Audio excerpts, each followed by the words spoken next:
बाद lesson number 16 भारतीय संस्कृति में गुरु शिष्य संबंध। हमने आगे के लेक्चर में देखा था कि किस तरह से गुरु शिष्य संबंध में क्या होता है, कि गुरु और शिष्य के बारे में बात की गई थी कि शिक्षा एक वेतन भोगी हो गई है, शिक्षा पैसे लेकर ही दी जाती है इस संस्कृति के अंदर। ये बात यहाँ पर भारतीय संस्कृति के अंदर लेखक श्री ने बात की थी। इसके लेखक श्री है आनंद शंकर माधवन। उन्होंने कैसे बात की गई थी कि किस तरह से समाज के अंदर यहाँ पर गुरु शिष्य के संबंध में कैसा परिवर्तन आया था। पहले क्या होता था, विद्यालय मंदिर के समान माने जाते थे, गुरु को परमेश्वर यानी कि भगवान का दर्जा दिया जाता था। ये बात उन्होंने की गई थी। अब हम आगे देखेंगे। प्रारंभ में विवेकानंद को भारत में महत्वपूर्ण स्थान प्राप्त नहीं हुआ, पर जब उन्होंने अमेरिकन नाम कमा लिया तो भारतवासी दौड़े मालाएं लेकर स्वागत करने। ऐसा क्यों हुआ? विवेकानंद मूल भारत के वासी है, तो उन्हें वो अमेरिका के अंदर उन्हें ऐसा सम्मान मिला, फिर भारत के अंदर आए तो भारतवासी माला लेकर दौड़े। यहाँ पर ये आनंद शंकर माधवन जी को यही बात को बुरा लगता है कि ऐसा क्यों होता है। भारत के अंदर है, भारत के वासी है, तो भारतवासी को ही समझना चाहिए कि विवेकानंद जी के अंदर क्या बात है। तो अमेरिका के अंदर उन्हें सम्मान मिलता है, तो भारत के अंदर क्यों नहीं सम्मान मिलना चाहिए। उसके बाद क्या हुआ, तो रविंद्रनाथ ठाकुर को भी नोबेल पुरस्कार मिला, तो बंगाली लोग दौड़े यहाँ राग आलापते हुए आमेदर ठाकुर आमेदर कठोर सुपूत। ये याद रखना, रविंद्रनाथ ठाकुर को भी नोबेल पुरस्कार मिला, तो कौन दौड़कर राग आलाप करते थे, याद रखना, अंडरलाइन भी कर लेना, ये एक एक वाक्य के अंदर पूछा जाता है। तो अमादेर ठाकुर और अमादेर कठोर सुपूत। दक्षिण भारत में कुछ समय पहले तक भरतनाट्यम और कथकली को नहीं पूछाता था, पर जब उसे विदेशों में मान मिलने लगा तो आश्चर्य से भारतवासी सोचने लगे, अरे हमारी संस्कृति में इतनी अपूर्व चीजें भी पड़ी थी क्या। दक्षिण भारत के अंदर भरतनाट्यम और कथकली की बहुत नामना थी, पर वो हमारे देश में कुछ लोगों को ऐसा बात पता ही नहीं था कि वो इतनी अपूर्व चीज हमारे पास है।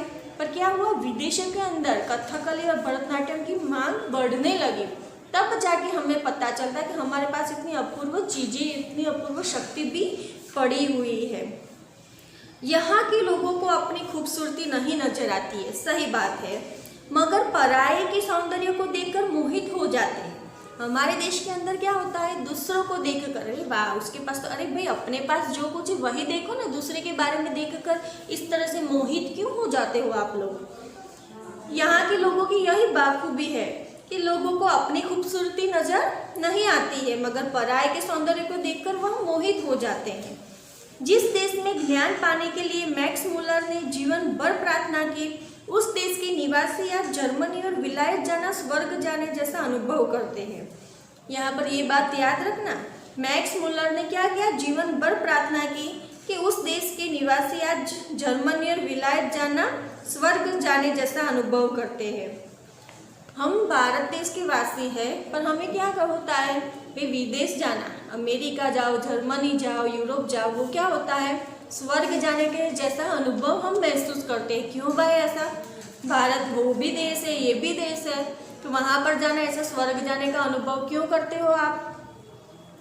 ऐसे लोगों को प्राचीन गुरु शिष्य संबंध की महिमा सुनाना गधे को गणित सिखाने जैसा व्यर्थ प्रयास ही होगा।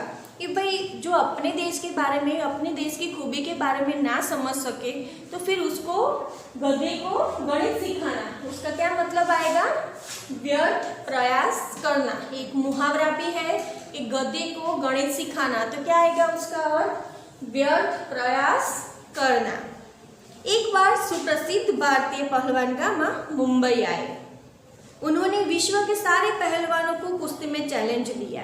आप सबको पता ही है ना पहलवान गामा कौन है, तो कि भारत के सुप्रसिद्ध पहलवान हैं, उनका नाम क्या है, गामा। तो कि एक बार वह भारत के अंदर आए और वहाँ पर मुंबई में आए और उन्होंने कुश्ती में सबको चैलेंज किया, विश्व के सारे पहलवानों को उन्होंने चैलेंज किया। अखबार में यह समाचार प्रकाशित होते ही एक पारसी पत्रकार ने उत्सुकतावश उनके निकट पहुंचकर उनसे पूछा, साहब, विश्व के किसी भी पहलवान से लड़ने के लिए आप तैयार हैं? तो आप अपने अमुक शिष्य से ही लड़कर विजय प्राप्त करके दिखाओ। यहाँ पर वो पत्रकार ने क्या कहा, याद रखना कि पहलवान गामा से उन्होंने क्या बात की, उस उत्सुकतावश वह उनके पास आया और क्या कहा, विश्व के किसी भी पहलवान से लड़ने के लिए आप तैयार हो तो आप अपने ही कुछ अमुक शिष्य के पास जाकर लड़कर अब विजय प्राप्त क्यों नहीं करते हो। गामा आजकल के शिक्षा क्रम के रंग में नहीं रंगे हुए थे, इसलिए उन्होंने इन शब्दों ने उन्हें हैरान कर दिया। आंखें फाड़कर उस पत्रकार का चेहरा ताकते ही रह गए। बाद में धीरे से कहा, भाई साहब, मैं हिंदुस्तानी हूँ, हमारा अपना एक निजी रहन सहन है। क्या कहा पहलवान गामा ने कि मैं एक हिंदुस्तानी हूँ और मेरा एक निजी रहन सहन है। कि किस तरह से निजी रहन सहन कहा, तो आगे देखो, शायद इससे आप परिचित नहीं हैं। जिस लड़के का आपने नाम लिया वह मेरे पसीने की कमाई है, यानी कि उनके शिष्य के बारे में बात की गई है। कि आपने कहा ना कि आप अपने ही किसी शिष्य के से क्यों नहीं लड़ लेते। तो यहाँ पर गामा ने क्या कहा कि वह मेरे पसीने की कमाई है, मेरा खून है और मेरे बेटे से भी अधिक प्यारा है। कोई भी शिष्य वो मेरे पसीने की कमाई है, मेरा खून है, मेरे बेटे से भी अधिक मुझे प्यारा है। इसमें और मुझ में कोई फर्क ही नहीं है। मैं लड़ा या वह लड़ा, दोनों बराबर ही होगा। हमारी इस परंपरा को आप समझने की चेष्टा कीजिए। हम लोगों को वंश परंपरा से शिष्य परंपरा अधिक प्रिय है। वंश परंपरा से यानी कि अगर उसे पुत्र प्राप्ति ना होवे ना तो भी चलेगा, पर शिष्य के बारे में कोई भी ऐसा कुछ बोले कि कुछ ऐसा उसके बारे में कुछ भी बातचीत करे ऐसे गलत, तो वो सहन उनसे नहीं होगा। पुत्र से भी अधिक उन्हें शिष्य ज़्यादा प्रिय होते हैं। ख्याति और प्रभाव में हम सदा यह चाहते हैं कि हम अपने शिष्यों से कम प्रभावी रहे, यानी हम यही चाहेंगे कि संसार में जितना नाम मैंने कमाया उससे कहीं अधिक मेरे पिता कमाए। मुझे लगता है आप हिंदुस्तानी नहीं हैं। यहाँ पर पहलवान गामा ने क्या बताया है कि पत्रकार से बात की, तो पत्रकार से उन्होंने कहा कि मुझे यही लगता है कि आप हिंदुस्तानी नहीं हैं, पर मैं नाम कमाऊँ या मुझसे बढ़कर मेरा शिष्य नाम कमाए तो मुझे बहुत ही खुशी होगी। भारत में गुरु शिष्य संबंध का वह भव्य रूप आज साधुओं, पहलवानों और संगीतकारों में थोड़ा बहुत ही सही पाया जाता है। भगवान रामकृष्ण बरसों योग्य शिष्य को पाने के लिए प्रयत्न करते रहे। याद रखना, भगवान रामकृष्ण बरसों योग्य शिष्य को पाने के लिए प्रयत्न करते रहे। उनके जैसे व्यक्ति को भी उत्तम शिष्य के लिए रो रो कर प्रार्थना करनी पड़ी थी। एक गुरु है, वो श्रेष्ठ गुरु है, पर उन्हें क्या चाहिए था, एक श्रेष्ठ शिष्य चाहिए था। वो श्रेष्ठ शिष्य की तलाश में रो रो कर प्रार्थना करते थे कि मुझे एक श्रेष्ठ शिष्य कब मिलेगा। इसे समझा जा सकता है कि एक गुरु के लिए उत्तम शिष्य कितना महंगा और महत्वपूर्ण है। एक गुरु के लिए भी कि शिष्य एक उत्तम हो तो वो भी एक महसूस उसे अलग ही होता है कि मैंने उसे सिखाया, इसीलिए वो मेरे लिए बहुत ज़्यादा है। संतान प्राप्ति वर्ग उन्हें दुख नहीं देता, पर बगैर शिष्य के रहने के लिए वे एकदम तैयार नहीं होते। अगर उन्हें अपनी खुद की कोई संतान ना हो ना तो वो चलेगा, उन्हें कोई दुख नहीं होगा, पर बगैर शिष्य के रहना तो वो बिल्कुल तैयार नहीं होंगे। इस संबंध में भगवान ईशा का एक कथन सदा स्मरणीय है। उन्होंने कहा था, मेरे अनुयायी लोग मुझसे कहीं अधिक महान हैं और उनकी जुतियाँ होने की योग्यता भी मुझ में नहीं है। याद रखना भगवान ईशा का कथन क्या था, अंडरलाइन करनी हो तो कर लीजिए। उन्होंने कहा था, मेरे अनुयायी लोग मुझसे कहीं अधिक महान हैं और उनकी जुतियाँ होने की योग्यता भी मुझ में नहीं है। ये याद रखना, किसने क्या कहा था, भगवान ईशा ने। यही बात है, गांधी जी बनने की क्षमता जिनमें है उन्हें गांधी जी ही अच्छे लगते हैं। जो शिष्य को जो गुरु के बारे में जो बात अच्छी लगेगी वही वो अपने जीवन के अंदर उतारेगा। जिसको गांधी जी पसंद है वो गांधी जी की क्षमता जिनमें है उन्हें गांधी जी ही अच्छे लगते हैं, वे ही उनके पीछे चलेंगे। विवेकानंद सिर्फ उन्हें ही पसंद आएंगे जिनमें विवेकानंद बनने की अद्भुत शक्ति होगी, शक्ति निहित है। कविता के मर्मज्ञ और रसिक स्वयं कवि से अधिक महान होते हैं। संगीत के पागल सुनने वाले ही स्वयं संगीतकार से अधिक संगीत का रसास्वाद करते हैं। यहाँ पूज्य नहीं पुजारी ही श्रेष्ठ है। यहाँ सम्मान पाने वाले नहीं सम्मान देने वाले महान हैं। स्वयं पुष्प में कुछ नहीं है, पुष्प का सौंदर्य उसे आने वाले की दृष्टि में है। दुनिया में कुछ नहीं है, जो कुछ भी है हमारी चाह में, हमारी दृष्टि में है। यह अद्भुत भारतीय व्याख्या अजीब सी लग सकती है, पर हमारे पूर्वज सदा इसी पंथ के यात्री है। यहाँ पर बात की गई है, यहाँ पूज्य नहीं पुजारी श्रेष्ठ माना जाता है, यानी कि जो सिखाता है। संगीत के पागल जो होते हैं वो उसे क्या होता है, संगीतकार उसके पीछे जाना पड़ता है। जिसको जिस विषय के अंदर ज़्यादा रुचि होती है उसे उस विषय के अंदर उतरना पड़ता है। ऐसे ही कुछ है, हमें आ नहीं जाता है। उसके बाद उत्तम गुरु में जाति भावना भी नहीं होती है।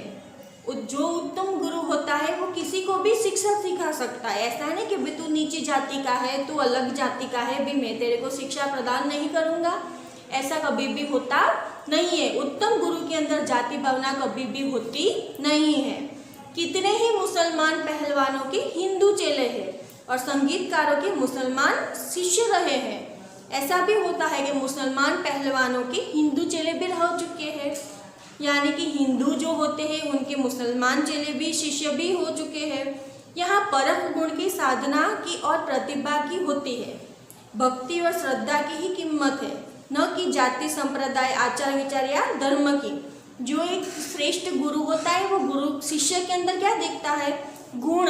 उसके अंदर वो विषय के अंदर गुण है, साधना है, प्रतिभा है, भक्ति श्रद्धा की कीमत होती है, ना कि वो किस जाति का है, किस संप्रदाय का है, उसके आचार विचार, वो धर्म क्या है उसका, ये कोई गुरु नहीं देखता है।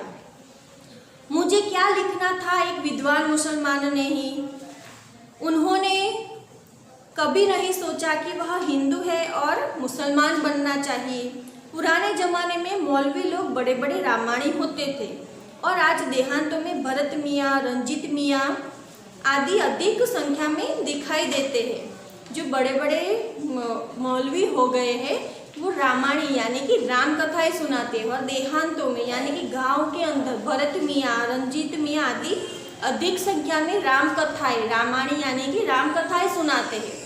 ये मौलवी यानी कि एक मुसलमान है, वो मुसलमान होकर भी रामायण यानी कि राम कथाएं अच्छी तरह से सुना लेते, तो उसमें जाति संप्रदाय की तो कोई भाव होता ही नहीं है। कैसा थोड़ी है कि वो मुसलमान होकर हिंदू धर्म अपनाता है, वो हिंदू की राम कथा सुना, ऐसा कुछ भी नहीं होता। एक गुरु के अंदर जाति भावना का भाव कभी भी होता नहीं है। आज के गुरु भी सिर्फ सेवा लेने में ही चतुर है, देने में नहीं। उपनिषदों में आचार्यों ने कहा सेवा देने की चीज है, लेने की नहीं। सेवा लेने के अधिकारी बच्चे, रोगी, असहाय और वृद्ध बच्चों को परमेश्वर का ही वृद्ध रूप समझा जाता है। यह याद रखना, सेवा लेने के अधिकारी कौन कौन है, तो बच्चे, रोगी, असहाय और वृद्ध, यही इनको ही सेवा लेने का अधिकार है। सेवा रूपी पूजा से उनकी शक्ति को प्रज्वलित करने क्षमता और सरल हृदयता रखने वाले ज्ञानी और तपस्वी पुरोहित आजकल के गुरु नहीं रह गए हैं। किसी भी देव मंदिर की मूर्ति की शक्ति उनकी उतनी मात्रा तक ही संभव है जितनी मात्रा तक उनके पुजारी की भाव पूजा में नैवेद्य भावना भरी रहती है। यह याद रखना कि पुजारी की भाव पूजा और नैवेद्य भावना कब तक रहती है, तो कि मूर्ति के अंदर उसकी शक्ति कब तक संभव है, तो कि वह पुजारी की भाव पूजा कैसी है, नैवेद्य भावना की भावना कैसी है, वहाँ तक ही सीमित रहती है। यहाँ पर हमने देखा कि किस तरह से गुरु शिष्य संबंध के बारे में लेखक ने बात की थी कि भारतीय संस्कृति के अंदर किस तरह से गुरु शिष्य संबंध के बारे में जाति भावना भी देखी नहीं जाती। ये बात यहाँ पर की है, यहाँ पर ये लेसन पूरा होता है आपको PDF फाइल भी भेजी जाएगी। PDF फाइल के बाद दूसरे दिन आपको टेस्ट भेजा जाएगा, जो आपको टेस्ट लिखना है, और यहाँ पर ये लेसन पूरा होता है। Thank you.